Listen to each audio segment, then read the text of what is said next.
Most martial arts schools start with front stance, down block, and aim lunge punch. So let's replace this multiple step action with something very simple, and that is our block. The Empower Kickboxing downward block.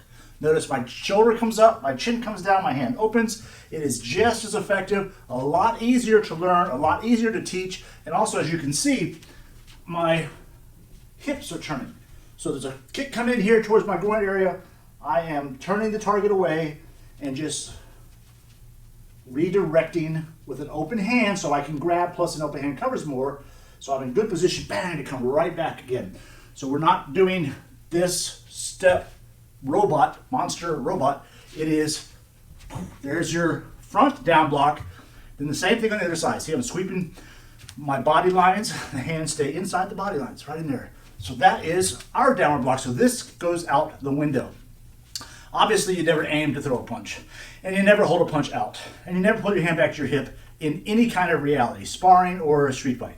So let's just discard that forever.